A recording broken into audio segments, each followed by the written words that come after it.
Part 2. Okay, so talking about recession-proof jobs. So what are recession-proof jobs? Well, the one field that's always going to be recession-proof is the field of website design. Because any company that has a website usually has a team of people who are handling the website. And so website work is never done because you need a lot of people to build a website and maintain it. So you need front-end designers to do coding and graphic design. You need back-end coders to handle all the back-end portions, including database stuff. You might need a database administrator, and you might also need a DevOps person.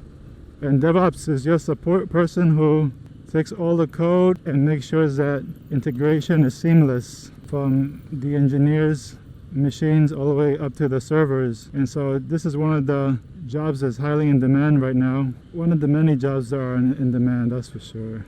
Also for website, you need a quality assurance person, which is usually called QA. And so QA just makes sure it goes to the site and does testing and makes sure that nothing's broken. A lot of big companies have big QA teams, and a lot of times people who do QA are not very technical. So since they're not very technical, all they have to do is just test things as a regular person using the website would test it.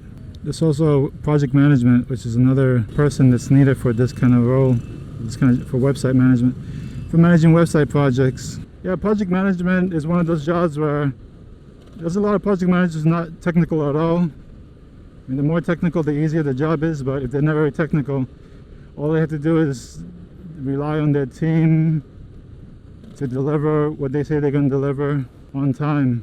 So a project manager's job is pretty much to make sure that there's a time frame set for things and that things are being delivered to a specific release schedule and that everyone has what they need in order to finish out their work. And so yeah, front-end coders, these are people who build out the visuals of the website. So they'll take something that designer designed and then they will implement it on the front end of the site.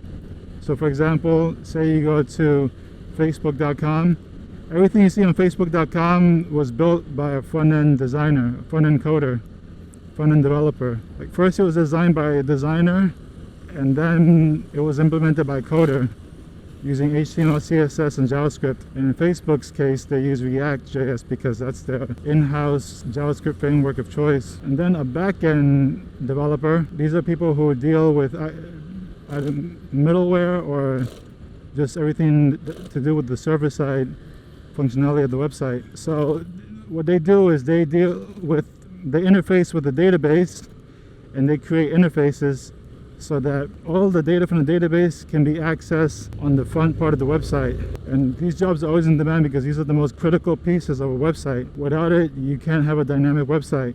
So all of these jobs, they all revolve on one thing, which is websites. And these jobs are pretty much recession-proof. I mean, yeah, there might be small companies that might not be doing good at certain times, depending on what industry they're in. But the one thing that's for sure is that, website developers are always in need. If it doesn't work out with one company, you can always go to another company that's doing a lot better or in a different industry. So to provide some real-world proof, last year during the pandemic, I was pretty busy with work. I kept getting a lot of work from my clients, and I also got some new clients who wanted new work done just because they wanted to capitalize on the market timing. Since everyone is at home, a lot of people are doing online shopping, and so a lot of people want to start new e-commerce businesses. And so e-commerce businesses require a lot of work, and usually the bigger the company, the more people involved in the success of building out their e-commerce experience. So doing website work is not just limited to just people who have engineering skills, although I am a strong believer that having engineering skills is a very useful skill to have. Because if you look at Amazon, even Amazon, they're taking their warehouse employees and they're offering them upskill programs.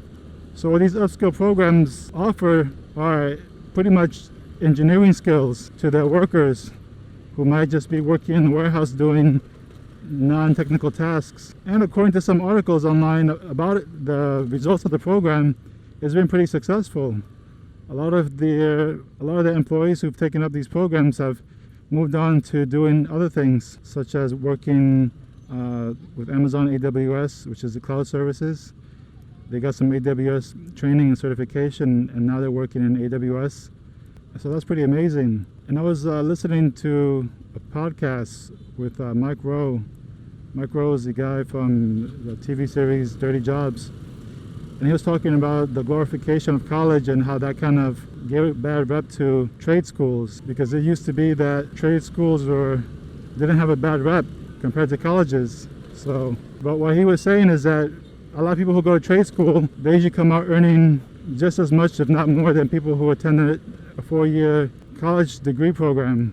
And so essentially that Amazon upskill program is essentially the same thing in a nutshell. It's pretty much providing trade school style program wherein you learn a technical skill within a period of anywhere between 6 months to 2 years, if not less.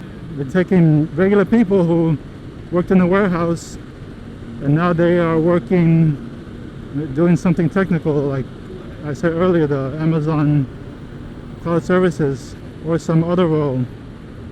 But yeah, I gotta say, I am pretty impressed with that Amazon program. When I was young, there was 3 things that I always wanted to focus on. One of them was computer science. The second one was design, graphic design. And then thirdly was business. And I always felt that these 3 skills would get me far in life. And I was right on the money about it.